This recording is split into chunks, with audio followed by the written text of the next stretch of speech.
ഇത്തരം കുട്ടികളെ അല്ലെങ്കിൽ ഇത്തരം രോഗികളെ വീട്ടിൽ പരിപാലിക്കുക എന്ന് പറയുന്നത് പലർക്കും വളരെ റിസ്കി ആയ കാര്യമാണ്. അതോടൊപ്പം അവർക്ക് നമ്മൾ മിനിമം മനുഷ്യർക്ക് കൊടുക്കേണ്ട പരിഗണന പോലും പലർക്കും കൊടുക്കാൻ പറ്റാത്ത സാഹചര്യമാണ് സമൂഹത്തിൽ, ഇത്തരം വീടുകളിൽ.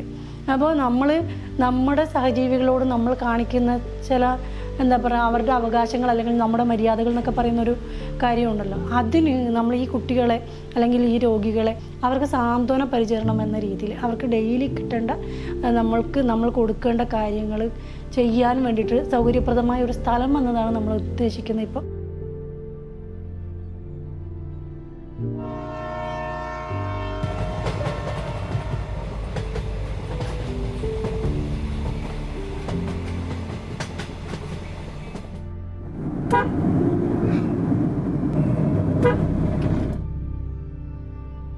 കാസർഗോഡ് റെയിൽവേ സ്റ്റേഷനിൽ നിന്നും ഏകദേശം 50 കിലോമീറ്റർ ദൂരമുണ്ട് പനത്തടി പഞ്ചായത്തിലെ ബളാന്തോട് ചാമുണ്ടിക്കുന്നിലെത്താൻ. ഇവിടെ എൻഡോസൾഫാൻ ദുരിതബാധിതയായ മകളെ കൊലപ്പെടുത്തി അമ്മ ആത്മഹത്യ ചെയ്ത സംഭവം ഓർക്കുന്നുണ്ടോ? 28-കാരിയായ മകൾ രേഷ്മയെ കൊന്ന് സ്കൂളിലെ പാചകത്തൊഴിലാളിയായ അമ്മ വീട്ടിനു പുറകുവശത്ത് തൂങ്ങി മരിച്ചു എന്നായിരുന്നു ആ വാർത്ത. കേരളം ഞെട്ടാത്ത അനേക വാർത്തകളിൽ ഒന്നു മാത്രമായിരുന്നു അത്. സ്വന്തം മകളെ കൊന്ന് ആത്മഹത്യ ചെയ്യാൻ വിമല എന്ന ആ അമ്മയെ പ്രേരിപ്പിച്ചത് എന്തായിരുന്നു? സാമൂഹികമായി അങ്ങേയറ്റം പിന്നാക്കം നിൽക്കുന്ന ഗ്രാമീണ ജനതയ്ക്കുമേൽ തെളിച്ച എൻഡോസൾഫാൻ എന്ന രാസകീടനാശിനി എങ്ങനെയാണ് മാരകമായ മരണകാരണമായി ഈ മനുഷ്യരെ വേട്ടയാടുന്നത് എന്ന അന്വേഷണത്തിന്റെ കണ്ടെത്തലുകൾ ഞെട്ടിപ്പിക്കുന്നതാണ്. രോഗബാധിതരായ തങ്ങളുടെ മക്കളുടെയും പ്രിയപ്പെട്ടവരുടെയും ശാരീരികവും മാനസികവുമായ സംരക്ഷണത്തിന് കാസർഗോഡ് ഇന്നൊരിടമില്ല. ദേശീയ മനുഷ്യാവകാശ കമ്മീഷനും സുപ്രീം കോടതിയും നിർദ്ദേശിച്ച എൻഡോസൾഫാൻ ദുരിതബാധിതർക്കുള്ള സാന്ത്വന പരിചരണ കേന്ദ്രം ജില്ലയിൽ കൊണ്ടുവരണമെന്ന കാലങ്ങളായുള്ള ആവശ്യത്തിന് ഇന്നും മുഖം തിരിഞ്ഞു നിൽക്കുന്ന ഭരണകൂടത്തോട് ഈ മനുഷ്യർ ചോദിക്കുന്നുണ്ട്, ഞങ്ങൾക്കൊരു പാലിയേറ്റീവ് കെയർ ആശുപത്രി വേണം, അഥവാ ഞങ്ങൾക്കും ജീവിക്കണമെന്ന്. ഈ അമ്മ എന്തുകൊണ്ട് ആത്മഹത്യ എന്ന് വെച്ചാൽ അമ്മ പറയുന്ന കാര്യം 100% സത്യം. ആ റിയാലിറ്റിയാണ് നമ്മൾ മനസ്സിലാക്കേണ്ടത്. അതുകൊണ്ടാണ് ഈ പാലിയേറ്റീവ് വേണമെന്ന് പറയുന്നത്. ഈ അമ്മ ജോലിക്ക് പോകുമ്പോൾ ഈ ഭിന്നശേഷിക്കാരിയായ കുട്ടി എന്ത് ചെയ്യും, എവിടെ ഇരുത്തും? അതുകൊണ്ടാണല്ലോ തിരുവനന്തപുരത്ത് കടത്തിയ സ്ഥലത്ത് നിന്ന് സേഫ്റ്റി പിൻ വിഴുങ്ങിയത്. ഇതൊന്നും അറിയാത്തവരൊന്നും അല്ല. ഇതിലെ വലിയ പ്രശ്നം അറിഞ്ഞുകൊണ്ട് നമ്മൾ ഉണ്ടാക്കുന്ന ഒരു പ്രത്യാഘാതമാണിത്. അത് അപകടകരമാണ്. ഒരു 6 മാസം മുന്നേ ഞാൻ ഡോക്ടർ ചന്ദ്രൻ നായർ അടുത്ത് പോയായിരുന്നു. ഡോക്ടർ ചന്ദ്രൻ നായർ അടുത്ത് പോയപ്പോടെ അവർ അങ്ങനെ പറഞ്ഞു, ഇന്ന് മരുന്ന് എടുക്കാൻ പറ്റത്തില്ല, ഹീമൊന്നും ചെയ്യാൻ പറ്റത്തില്ല, ഇന്ന് ഇങ്ങോട്ട് നിങ്ങൾ വരണ്ട, ഇന്ന് നിങ്ങൾ പാലിയേറ്റീവായിട്ട് നിങ്ങൾ ബന്ധപ്പെടണം. അങ്ങനെ എഴുതി തന്നു. പാലിയേറ്റീവിലേക്ക് തന്നെ എഴുതി തന്നായിരുന്നു. അങ്ങനെ ജില്ലാ ഹോസ്പിറ്റലിലേക്ക് പാലിയേറ്റീവിൽ പോയിട്ട് പറഞ്ഞു, അവർ വരുന്നുമില്ല. ഇപ്പം പാലിയേറ്റീവായിട്ടും വരുന്നില്ല, ആരും വരുന്നില്ല. എൻ്റെ വരെ ഞാനാണ് നോക്കേണ്ടത്, മറ്റുള്ളവരെ വന്നിട്ട് നോക്കത്തില്ല. അതാരും ചിന്തിക്കുന്നില്ല. വേദന സഹിക്കാൻ പറ്റുന്നതിന്റെ വേദന നോക്കി വേണ്ടത്. അതിന് ടയറുണ്ട്, ഇത് കഴിച്ച കുറച്ച് വേദന ഒന്നും കുറയല്ലോ എന്നൊക്കെയാണ്. അന്നേരം ഇവിടെ തന്നെ പറഞ്ഞു, ഒന്നും എനിക്ക് കൊണ്ടുത്താകുന്നത്.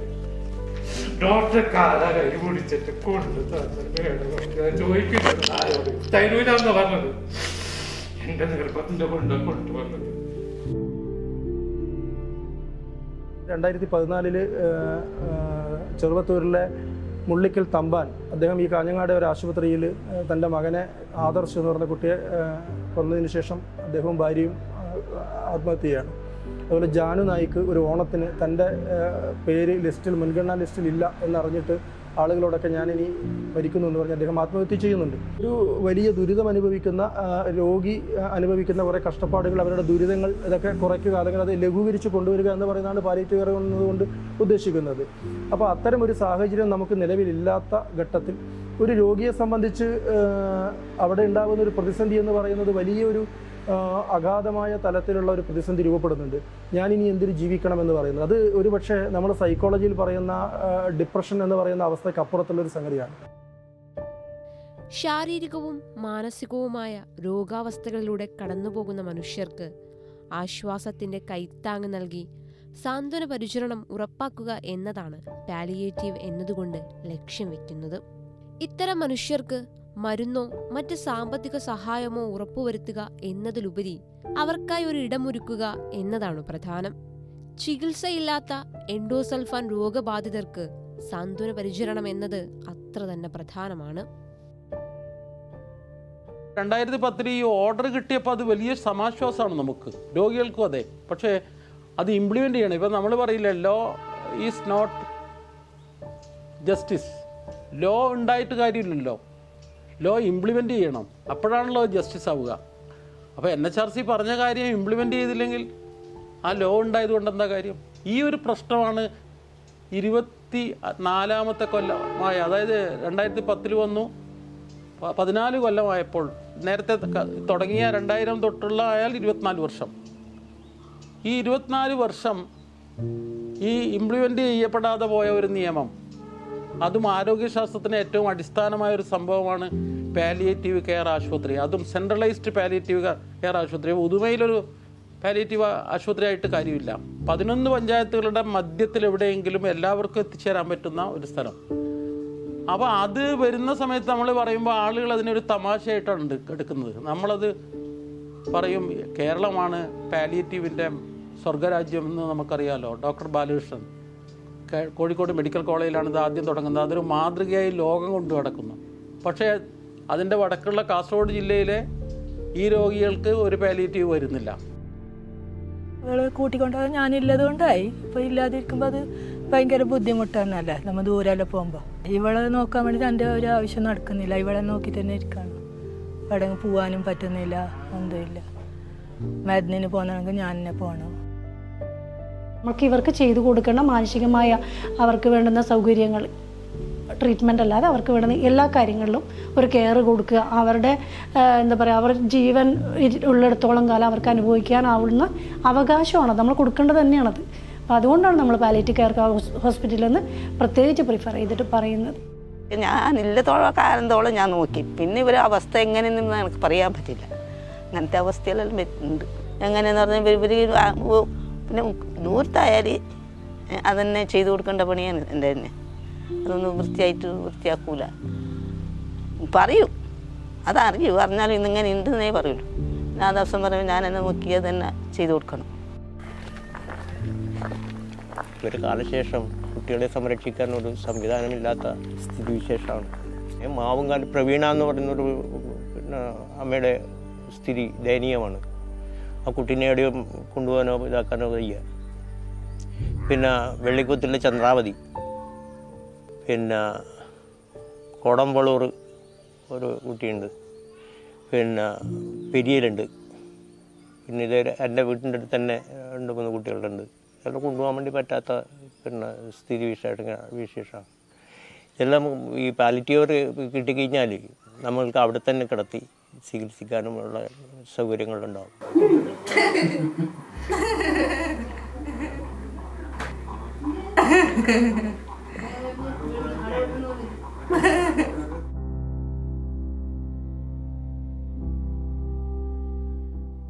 വർഷങ്ങൾ നീണ്ടുനിന്ന പ്രതിരോധത്തിനും സന്ധിയില്ലാത്ത നിയമ പോരാട്ടങ്ങൾക്കും ഒടുവിലാണ് 2010 ഡിസംബർ 31 ദേശീയ മനുഷ്യാവകാശ കമ്മീഷൻ എൻഡോസൾഫാൻ ദുരിതബാധിതർക്ക് അനുകൂലമായ വിധി പുറപ്പെടുവിപ്പിക്കുന്നത്. ദുരിതബാധിതർക്ക് അടിയന്തരാശ്വാസധനമായി 5 ലക്ഷം രൂപ വീതം 8 ആഴ്ചകൾക്കകം നൽകുക, ആജീവനാന്ത സൗജന്യ ചികിത്സ നൽകുന്നതിനാവശ്യമായ പാലിയേറ്റീവ് കെയർ ആശുപത്രി സ്ഥാപിക്കുക എന്നിവയടക്കം 3 നിർദ്ദേശങ്ങളാണ് കമ്മീഷൻ മുന്നോട്ട് വെച്ചത്. എന്നാൽ മനുഷ്യാവകാശ കമ്മീഷൻ മുന്നോട്ട് വെച്ച അടിയന്തരാശ്വാസധനം ഈ നിർധന മനുഷ്യരുടെ കൈവശമെത്താൻ തന്നെ 12 വർഷങ്ങളുടെ നീണ്ട പോരാട്ടം വേണ്ടിവന്നു. അവിടെയാണ് ഇരകളായ മനുഷ്യർ പാലിയേറ്റീവിനു വേണ്ടി നിരന്തര പോരാട്ടത്തിലേർപ്പെടുന്നത്. ഈ പാലിയേറ്റീവ് കെയർ എന്ന് പറയുന്നത് വളരെ ഗുരുതരവും സങ്കീർണവുമായിട്ടുള്ള രോഗങ്ങൾ ബാധിച്ചിട്ടുള്ള ആളുകൾ, അവർക്കൊരു ഇൻ്റർ ഡിസിപ്ലിനറി മെഡിക്കൽ കെയർ വിങ്ങിൻ്റെ ആവശ്യമുണ്ട്. അത് നൽകുക എന്നുള്ളതാണ് പാലിയേറ്റീവ് കെയർ എന്നതുകൊണ്ട് പൊതുവെ വേൾഡ് ഹെൽത്ത് ഓർഗനൈസേഷൻ അർത്ഥമാക്കുന്നത്. അതിനകത്ത് ഫിസിഷ്യന്മാർ വരും, സൈക്കോളജിസ്റ്റുകൾ വരും, ഒക്യുപേഷണൽ തെറാപ്പിസ്റ്റ് വരും, ഫിസിഷ്യന്മാർ വരും. അവരുടെ വളരെ മാരകവും ഗുരുതരവുമായിട്ടുള്ള സങ്കീർണവുമായിട്ടുള്ള രോഗങ്ങൾ ബാധിച്ചിട്ടുള്ള രോഗികൾക്ക് അവരുടെ ജീവിതത്തിൻ്റെ കഷ്ടപ്പാടുകൾ, അവരുടെ രോഗാവസ്ഥകളെ ലഘൂകരിക്കുക, ഇത്തരം കാര്യങ്ങളാണ് അതിനകത്ത് പറയുന്ന വളരെ പ്രധാനപ്പെട്ട ഒരു കാര്യമെന്ന് പറയുന്നത്. രണ്ടാമത്തേത് വേൾഡ് ഹെൽത്ത് ഓർഗനൈസേഷൻ പറയുന്നത് ഇങ്ങനെ രോഗം ബാധിച്ച ആളുകളുടെ ഇടയിലുള്ള അവരുടെ ജീവിത നിലവാരം, അവരുടെ രോഗികളുടെ ഇടയിലും അവരുടെ കുടുംബത്തിനും ഉള്ള അവരുടെ ജീവിത നിലവാരം മെച്ചപ്പെടുത്തുക എന്നതാണ് പാലിയേറ്റീവ് കെയർ എന്നതുകൊണ്ട് ലക്ഷ്യീകരിക്കുന്നത്. നമ്മുടെ നാട്ടിൽ പാലിയേറ്റീവ് കെയർ എന്ന് പറയുന്നത് സാധാരണ നമ്മളിപ്പോൾ അറിയുന്ന പാലിയേറ്റീവ് കെയർ പലതവണ ഇത് നമ്മൾ ആവർത്തിച്ചിട്ടുള്ള കാര്യമാണ്. അത് അറിയുന്നത് മാസത്തിൽ ഒരു തവണ വീട്ടിൽ പോയി രോഗിയെ കണ്ട് എന്തെങ്കിലുമൊക്കെ ചെയ്തിട്ട് വരിക എന്നുള്ളൊരു സിസ്റ്റമാണ് ഇപ്പോൾ പാലിയേറ്റീവ് കെയർ എന്ന് പറയുന്നത്. പക്ഷേ ഞങ്ങളെ സംബന്ധിച്ച് ഭിന്നശേഷിക്കാരായ കുട്ടികളുടെ കേസിൽ ഇപ്പം പല കുട്ടികളുടെയും രോഗം എന്താണെന്ന് കൃത്യമായി അനലൈസ് ചെയ്യാൻ പറ്റിയിട്ടില്ല. കാരണം എന്തെങ്കിലുമൊക്കെ പ്രശ്നങ്ങളാണ്, ഒന്നുകിൽ അവർക്ക് ഫിറ്റ്സ് ആയിരിക്കും, അല്ലെങ്കിൽ ഫിസിക്കലി ചാലഞ്ചഡ് ആയിരിക്കും, മെൻ്റലി ചാലഞ്ചഡ് ആയിരിക്കും, ഇങ്ങനെ ഓരോ കാറ്റഗറി ആയിരിക്കും. പക്ഷേ ഒരു സ്റ്റേജ് കഴിയുന്നതോടെ ഈ കുട്ടികൾക്ക് വേറെ പ്രത്യേകിച്ച് ഒരു ട്രീറ്റ്മെൻറ്റ് കൊടുക്കാൻ പറ്റുന്നൊരു നമ്മുടെ നാട്ടിൽ അങ്ങനെ ഒരു സിസ്റ്റം ഇല്ല. ഇവരെ ചികിത്സിക്കാൻ ഇപ്പോൾ നല്ല ആശുപത്രി തന്നെ ഇവിടെ ഇല്ല. ശരിക്കും പറഞ്ഞു കാസർഗോഡ് ജില്ലയെ സംബന്ധിച്ചിടത്തോളം ഒരു നല്ല ഹോസ്പിറ്റലില്ല കാണിക്കാൻ വേണ്ടി. അപ്പോൾ നമുക്ക് അടുത്തൊരു ആശുപത്രി കിട്ടിക്കഴിഞ്ഞാൽ നല്ല ഉപകാരമായിരിക്കും. ഇനിയിപ്പോൾ ഇവരിപ്പോൾ ഇത്രയും വയസ്സായി, ഇത്ര പ്രായത്തോളം ആയി, ഇനിയും കൂടുതൽ വയസ്സായി കഴിഞ്ഞാൽ ഇവരിനി ചികിത്സിക്കാൻ വേറെ ആശുപത്രി ഇല്ലാത്ത രീതിയിൽ നമ്മൾ ദുരിതത്തിലാവേണ്ടി അവസ്ഥയാണ് ഇപ്പോൾ ഉള്ളത്. അവരുടെ ജീവിത നിലവാരം മെച്ചപ്പെടുത്തുക എന്ന് പറയുന്നുണ്ട്. അവരുടെ വൈകാരികമായിട്ടുള്ള പ്രശ്നങ്ങൾ, അവർക്ക് ലഭിക്കേണ്ടുന്ന മുൻഗണനാ ക്രമങ്ങളുണ്ട്. അതുപോലെ തന്നെ അവരുടെ ആത്മീയമായിട്ടുള്ള പ്രതിസന്ധികളുണ്ട്, അവരുടെ ഫാമിലി അനുഭവിക്കുന്ന പ്രശ്നങ്ങളുണ്ട്, സാമൂഹ്യപരമായിട്ടുള്ള ഒറ്റപ്പെടലുകളുണ്ട്. ഇപ്പോൾ നിങ്ങളുടെ വീട്ടിൽ ഒരു കിടപ്പ് രോഗിയുണ്ട് എങ്കിൽ ആ കുടുംബം എന്ന് പറയുന്നത് ഒരു പക്ഷേ സാമൂഹ്യപരമായിട്ടുള്ള ഒരു ഒറ്റപ്പെടൽ അനുഭവിക്കുന്നുണ്ട്. അവർക്ക് പൊതുസമൂഹത്തിനിടയിൽ ഒരു പക്ഷേ പരിപാടികളിലോ അല്ലെങ്കിൽ മറ്റ് പ്രധാനപ്പെട്ട ചടങ്ങുകളിലോ ഉത്സവങ്ങളിലോ ആഘോഷങ്ങളിലോ ഒക്കെ പങ്കെടുക്കാൻ, നിങ്ങളിപ്പോൾ കുറച്ച് ദിവസമായിട്ട് രോഗികളുടെ ഇടയിൽ സഞ്ചരിച്ചപ്പോൾ നിങ്ങൾക്കത് മനസ്സിലായിട്ടുണ്ടാകും, അവർക്ക് യാതൊരു വിധത്തിലുള്ള ആഘോഷങ്ങളിലോ പരിപാടികളിലോ പങ്കെടുക്കാൻ വേണ്ടി കഴിയാത്ത സാഹചര്യവും സന്ദർഭങ്ങളൊക്കെ ഉണ്ട്. സെറിബ്രൽ പാൾസി ബാധിച്ച അല്ലെങ്കിൽ കിടന്നിടത്ത് നിന്ന് എഴുന്നേൽക്കാൻ പോലും കഴിയാത്ത മൃതപ്രായരായിട്ടുള്ള ആളുകൾക്ക് എങ്ങനെയാണ് ഈ ഹോസ്പിറ്റലിൽ പോകാൻ കഴിയുക, എങ്ങനെയാണ് അവർക്ക് ചികിത്സ ലഭ്യമാക്കാൻ കഴിയുക എന്നുള്ളത് വളരെ പ്രധാനപ്പെട്ട മർമ്മപ്രധാനമായിട്ടൊരു പ്രശ്നമാണ്. കാരണം ചികിത്സ ഇല്ലാത്ത ആളുകളുണ്ട്. ഇപ്പോൾ നമുക്കറിയാം, അതിനകത്ത് അതാണ് നമ്മൾ ആദ്യം തന്നെ പാലിയേറ്റീവ് കെയറിനെ കുറിച്ച് പറഞ്ഞത്. കാരണം അവർക്ക് വേദന നിവാരണ ചികിത്സ മാത്രമേ ആവശ്യമുള്ളൂ. ഇപ്പോൾ റഫറൽ ആശുപത്രികളിൽ ചികിത്സയില്ലാത്ത രോഗികളെ എങ്ങനെയാണ് ശ്രീചിത്ര പോലുള്ള അല്ലെങ്കിൽ കസ്തൂർബ മെഡിക്കൽ കോളേജിലുള്ള ആശുപത്രികൾ കൊണ്ടുപോയി ചികിത്സിക്കുക എന്നുള്ളൊരു പ്രശ്നം നിലനിൽക്കുന്നുണ്ട്. മുമ്പ് എന്ന് പറഞ്ഞാൽ നമുക്ക് ആവശ്യപ്പെട്ടാൽ NHM വണ്ടി കിട്ടുമായിരുന്നു.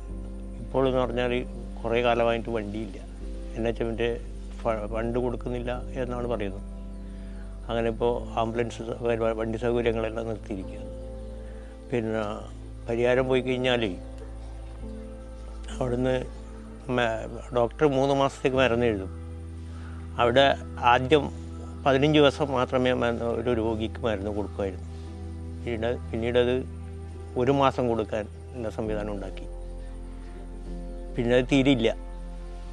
പിന്നെ അവിടെ പോയി വന്ന് ഈ 3 മാസത്തിൻ്റെ ഇടയിൽ പോയി കഴിഞ്ഞാൽ പിന്നെ അവിടെ ഡോക്ടർ നിങ്ങളുടെ സമയമാകാണ്ട് ആദ്യം വന്നതെന്ന് പറഞ്ഞുകൊണ്ട് പറയും. പിന്നെ കാസർഗോഡ് പോയി മരുന്ന് എഴുതിക്കണം. അങ്ങനെ രോഗികൾക്ക് വല്ലാതെ ബുദ്ധിമുട്ടാണ്. പരിഹാരത്തിൽ എന്ന് പറഞ്ഞാൽ നീതിന്ന് കൊടുക്കുന്നില്ല. കാരുണ്യ നീതി എന്ന് പറയുന്നത് എന്ന് പറഞ്ഞാൽ ഇവിടെ അഡ്മിറ്റ് ആയാൽ മാത്രമേ എൻഡോസൾഫാൻ രോഗികൾക്ക് മരുന്നില്ലൂ. വല്ലാതെ ബുദ്ധിമുട്ടെന്ന് പറഞ്ഞാൽ വല്ലാതെ ബുദ്ധിമുട്ടാണ്.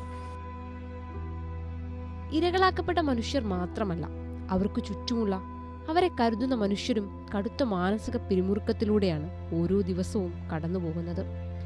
അവരെ കേൾക്കാൻ, അവർക്ക് ആശ്വാസം പകരാൻ ഇവിടുത്തെ ഒരു സംവിധാനങ്ങളും തയ്യാറാവുന്നില്ല. അതുകൊണ്ടാണിവർ ആത്മഹത്യ എന്ന മാർഗം തിരഞ്ഞെടുക്കുന്നത്.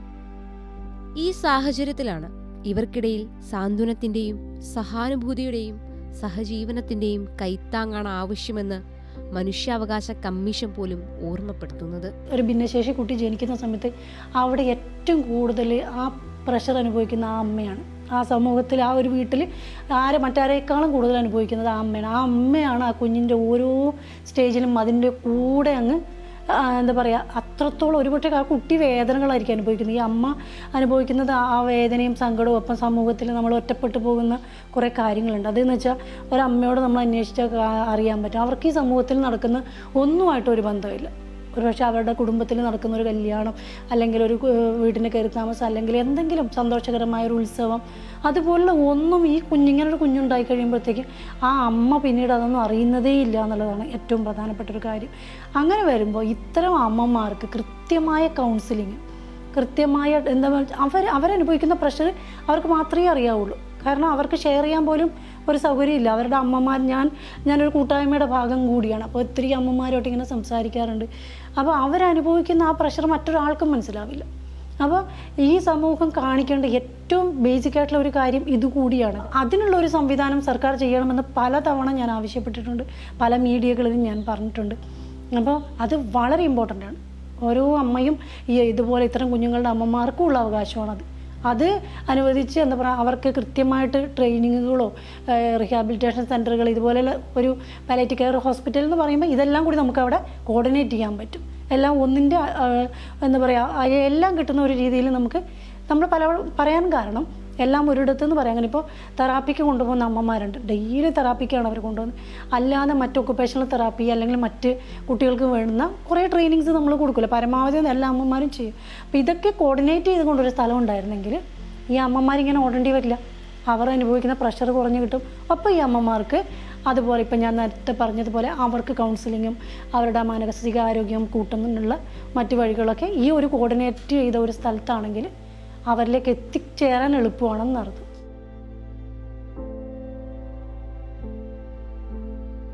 എനിക്ക് അവിടെ പോകാൻ പറ്റുന്നില്ല, ഇവരളക്കിയിട്ട് ഇവരെന്നെ നോക്കി നിൽക്കണം. അതുമല്ലാതെ കണ്ട് എന്തെങ്കിലും ഇതിൻ്റെ ഉള്ളിൽ നിന്ന് അടിക്കാനും പഠിക്കാനും ഒന്നും ഇവർക്ക് സാധിക്കില്ല. പറഞ്ഞാൽ ഭയങ്കര ദേഷ്യമാണ് ഇവർക്ക്, പറയാനും പാടില്ല. അവരിഷ്ടം ഇങ്ങനെ ഉണ്ട്, അങ്ങ് അതുപോലെ വിടണം. പിന്നെ അതിന് ശേഷം പിന്നെ നമുക്ക് എവിടെയെങ്കിലുമൊക്കെ പുറത്ത് പോകണമെങ്കിൽ ഇവരെ കൂട്ടിൽ തന്നെ പോകണം. അങ്ങോട്ട് പോകുന്നുണ്ട്, ഇവർ കൂട്ടിൽ തന്നെ വീട് ആക്കിയതൊന്നും പോകാനൊന്നും പറ്റില്ല എനിക്ക്. അങ്ങനത്തെ അവസ്ഥയാണ് ഞാനില്ലത് ഇപ്പോൾ. പാലിയേറ്റീവെന്നോ അല്ലപ്പോൾ സർക്കാരിന്നോ എന്ന് വല്ല ഹെൽപ്പ് എനിക്ക് കിട്ടിയ വലിയൊരു ഇതാണ് എനിക്ക്.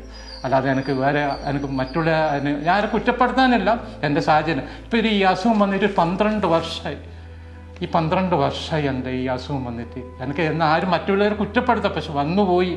എൻ്റെ ജോലിക്ക് ജീവിക്കാൻ എൻ്റെ മാർഗത്തിന് വേണ്ടി പോകണം. അപ്പോൾ അടുത്താണ് ഷോപ്പ് എൻ്റെത്.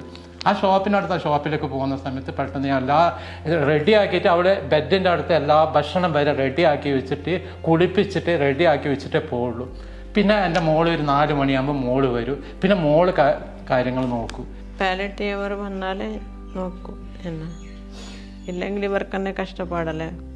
മോളെ സ്കൂളിൽ വിടാൻ കഴിയുന്നില്ല, മോള് നോക്കേണ്ടി വരുന്നു. അപ്പോൾ അവർ ആരെങ്കിലും വന്നാൽ എന്തായാലും എനിക്ക് ഒരു ഹെൽപ്പാവും.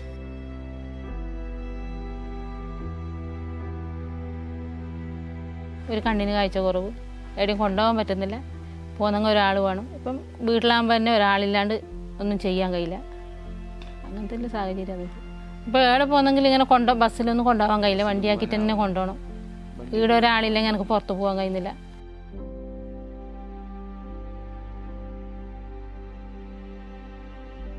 ഇവരെ സ്വഭാവം എന്ന് വെച്ചാൽ ഇവരെന്താ ചെയ്യുന്നത് ഇവർക്ക് അറിയുന്നില്ല. അപ്പോൾ ഇവരെ കൂടെ തന്നെ എപ്പോഴും ആളില്ലെങ്കിൽ ഒരു ദുരന്തം സംഭവിക്കും. അതേപോലെ ഇവർ ഒരു സമയത്ത് നമ്മൾ ഒരു പുറത്തുനിന്ന് ഒരു സ്വിച്ച് ഇട്ടാൽ പുറത്ത് കത്തുന്ന ഒരു ബൾബ്, ആ ബൾബിന് ഓൾറെഡി ബൾബില്ലെങ്കിൽ ഇവരതിനെ പോയിട്ട് പിടിക്കും. അങ്ങനത്തെ ഒരു ബുദ്ധി. ഒരു ദിവസം ഇത് ഏച്ചിനെ പോയിട്ട് തൊട്ടിട്ട് ഷോക്ക് അടിച്ച് തെറിപ്പിച്ച ഒരു അവസ്ഥയുണ്ട്, ബോധരഹിതമായ സന്ദർഭം ഉണ്ടായിട്ടുണ്ട്. അപ്പോൾ അത് ഇവിടെ ഒരാൾ എപ്പോഴും ഒരാൾ കൂടെ ഉണ്ടാവണം. ഒന്നാമത് 3 പേരാണ്, ഈ 3 പേരെ ശ്രദ്ധിക്കാൻ ഒരാൾ മാത്രം ചെയ്യുന്നില്ല. ഇപ്പം അമ്മക്ക് പുറത്തേടി പോകാൻ പറ്റാത്തൊരവസ്ഥയാണ്. ഒരു നല്ലൊരു പരിപാടി ഫംഗ്ഷന് പങ്കെടുക്കാനോ ഒരു സ്ഥലത്ത് ഇവർക്ക് കൊണ്ടുപോകാനോ പറ്റാത്തൊരവസ്ഥയാണ്. വളരെ ദുരിതത്തിലാണ് ഉള്ളത്. ഇപ്പോൾ ഇവർക്ക് ഭക്ഷണം കൊടുക്കണം. ഇവർക്ക് ഭക്ഷണം കൊടുക്കാൻ തന്നെ ഇപ്പോൾ നമ്മൾ വടാപാട് പെട്ടിട്ടാണ് നമ്മൾ പോകുന്നത്. ഇവിടുത്തെ എൻഡോസൾഫാൻ രോഗികളുടെ ചികിത്സയുമായി ബന്ധപ്പെട്ടുകൊണ്ട് അത് മോണിറ്ററിങ് ചെയ്യുന്നതിന് വേണ്ടിയിട്ട് ഒരു സ്ഥിരം ബെഞ്ച് സ്ഥാപിച്ചുകൊണ്ടുള്ള വളരെ സുപ്രധാനമായിട്ടുള്ള ഉത്തരവാണ് 2023 മെയ് 16 വരുന്നത്. ഗവൺമെൻറ് ആ കേസിനകത്ത് കൊടുത്ത മറുപടി എന്ന് പറയുന്നത് കാസർഗോഡ് ജില്ലയിൽ ഏറ്റവും മികച്ച ആരോഗ്യ സംവിധാനങ്ങളുണ്ട് എന്നും ഇവിടെ സൂപ്പർ സ്പെഷ്യാലിറ്റി സേവനങ്ങൾ ഞങ്ങൾ രോഗികൾക്ക് നൽകുന്നുണ്ട് എന്നുള്ളതുമായിരുന്നു. ഇത് മറിച്ച് തെറ്റാണ് തെളിയിക്കുക എന്നുള്ളത് ഞങ്ങളെ സംബന്ധിച്ച് വലിയ വെല്ലുവിളി നിറഞ്ഞ ഒരു പ്രശ്നമായിരുന്നു. ഞങ്ങൾ ഈ കാസർഗോഡ് ജില്ലയിൽ സർവേ കളക്ടീവ്സിൻ്റെ പ്രവർത്തകരും കുറച്ച് മറ്റ് സന്നദ്ധ പ്രവർത്തകരും ആരോഗ്യമേഖലയിലുള്ള വിദഗ്ധരും ഒക്കെ ചേർന്നുകൊണ്ട് ഒരു സിറ്റുവേഷണൽ അനലൈസ് റിപ്പോർട്ട് തയ്യാറാക്കുകയും ആ അനലൈസ് റിപ്പോർട്ട് സുപ്രീം കോടതിക്ക് സമർപ്പിക്കുകയും ചെയ്തു. അപ്പോൾ അതിൻ്റെ അടിസ്ഥാനത്തിൽ ഗവൺമെൻറ് പറഞ്ഞത് കള്ളമാണെന്ന് ബോധ്യപ്പെട്ടതിന് ശേഷം ജില്ലാ ലീഗൽ സർവീസ് അതോറിറ്റി സെക്രട്ടറിയോട് കാസർഗോഡ് ജില്ലയിലെ മുഴുവൻ ആശുപത്രികളും എല്ലാ PHSകളടക്കം നേരിട്ട് വിസിറ്റ് ചെയ്ത് കൃത്യമായൊരു റിപ്പോർട്ട് സമർപ്പിക്കുന്നതിന് വേണ്ടിയിട്ട് നിർദ്ദേശിക്കുകയാണ് ഉണ്ടായത്. ഹ്യൂമൻ റൈറ്റ്സ് കമ്മീഷൻ്റെ ആജീവനാന്ത ചികിത്സ കൊടുക്കണം എന്ന് പറയുന്ന നിർദ്ദേശത്തോടൊപ്പം തന്നെ പറയുന്ന വളരെ പ്രധാനപ്പെട്ട ഒരു കാര്യമാണ് കാസർഗോഡ് ജില്ലയിലെ എല്ലാ PHSകളും അതുപോലെ CHSകളും താലൂക്ക് ആശുപത്രികളും അപ്ഗ്രേഡ് ചെയ്യണമെന്നുള്ളത്. പക്ഷേ നിർഭാഗ്യവശാൽ ഇതൊന്നും അപ്ഗ്രേഡ് ചെയ്യപ്പെട്ടിട്ടില്ല എന്ന് മാത്രമല്ല, പിന്നീട് ഇത്തരം കേസുകൾ, ഇതിനെതിരായിട്ടുള്ള കേസുകൾ കോടതിയിൽ വരുമ്പോൾ പല ഹോസ്പിറ്റലുകളും അപ്ഗ്രേഡ് ചെയ്യപ്പെട്ടതായി പിന്നെ ഗവൺമെൻറ് അവിടെ റിപ്പോർട്ട് ചെയ്യപ്പെടുകയും അതിനനുസരിച്ച് ബോർഡുകൾ മാറ്റുകയും ചെയ്തിട്ടുണ്ട്. അത് ഞങ്ങൾ കഴിഞ്ഞ സിറ്റുവേഷണൽ അനാലിസിസ് റിപ്പോർട്ടിൽ ഇക്കാര്യങ്ങൾ ഞങ്ങൾ എടുത്തു പറഞ്ഞിട്ടുണ്ട്.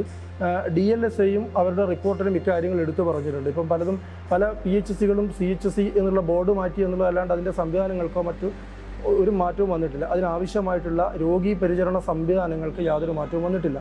നിലവിൽ ഈ ജില്ലയിൽ മാത്രം 200ഓളം, ഏറ്റവും കുറഞ്ഞത് 200ഓളം ഡോക്ടർമാരുടെ കുറവുണ്ട്. അത് നികത്തപ്പെട്ടിട്ടില്ല. അത്രയും തന്നെ മറ്റ് സ്റ്റാഫുകളുടെയും കുറവുകളുണ്ട്.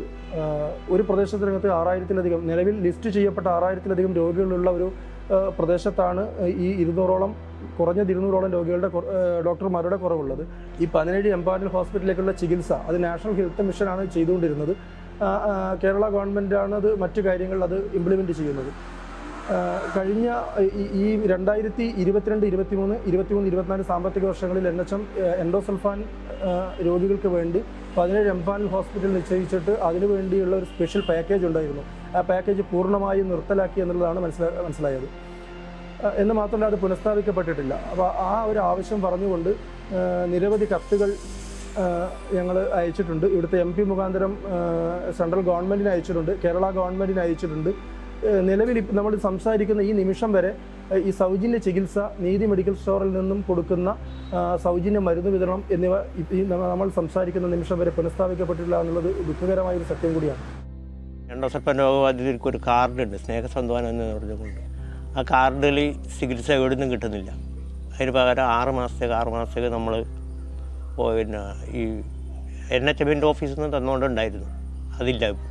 അതിന് പകരം പിന്നെ ഒരു PHC വഴി മുഖാന്തരം കൊടുക്കാൻ വേണ്ടിയിട്ട് തീരുമാനിച്ചു. ആടെ പോയിട്ട് വാങ്ങിയിട്ട് വരണം. രോഗികൾക്ക് വല്ലാതെ ബുദ്ധിമുട്ടാണ്. ഈ കാർഡിൽ തന്നെ ചികിത്സ കൊടുത്താൽ മതി. ഏതെങ്കിലും ഒരു വ്യക്തിയോ ഏതെങ്കിലും ഒരു അമ്മയോ ഏതെങ്കിലും ഒരു കുഞ്ഞോ ഉണ്ടാക്കിയൊരു പ്രശ്നമല്ല ഈ ഒരു വിഷയം എന്ന് പറയുന്നത്. അപ്പോൾ ഈ വിഷയം സോൾവ് ചെയ്യേണ്ടത് ഈ പറയുന്ന ഇരകളായിട്ടുള്ള ആൾക്കാർ തന്നെ വേണമെന്ന് പറയുന്നത് ഏറ്റവും ക്രൂവലായിട്ടുള്ള കാര്യം.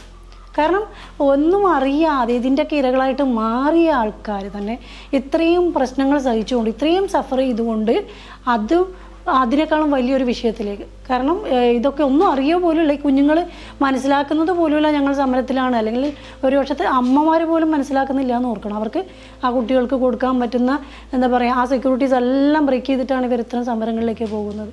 അതുകൊണ്ട് തന്നെ ഇതിലൊന്നും ഒരിക്കലും യോജിക്കാൻ പറ്റില്ല. പതിറ്റാണ്ടുകളായി ഇവിടുത്തെ മനുഷ്യർ നിയമ പോരാട്ടത്തിലാണ്. എല്ലാ തലങ്ങളിലും അരികുവൽക്കരിക്കപ്പെട്ട കാസർഗോട്ടെ മനുഷ്യരെ, അവരുടെ ന്യായമായ ആവശ്യങ്ങളെ കേൾക്കാൻ ഭരണകൂടത്തിനും പൊതുസമൂഹത്തിനും ഇന്നുവരെയും കഴിഞ്ഞിട്ടില്ല. മനുഷ്യാവകാശ കമ്മീഷന്റെ വാക്കുകൾക്ക് ചെവി നൽകാത്ത ഭരണകൂടത്തിന്റെ ബധിരകർണങ്ങളും ഇവിടുത്തെ മനുഷ്യരെ കാണാത്ത പൊതുസമൂഹത്തിന്റെ അന്ധതയും മാറേണ്ടതുണ്ട്.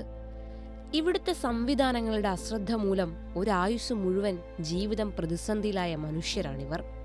അതേ മനുഷ്യർ തങ്ങളുടെ അടിസ്ഥാന ആവശ്യമായ പാലിയേറ്റീവ് കെയറിനു വേണ്ടി വർഷങ്ങൾ നീണ്ട സമരത്തിൽ ഏർപ്പെടേണ്ടി വരുന്നത് ഈ ജനാധിപത്യ രാജ്യത്തിന് അപമാനകരമാണ്. പാലിയേറ്റീവ് കെയർ എന്നത് കാസർഗോട്ടെ എൻഡോസൾഫാൻ ദുരിതബാധിതരുടെയും അവരുടെ കുടുംബങ്ങളുടെയും അവകാശമാണ്.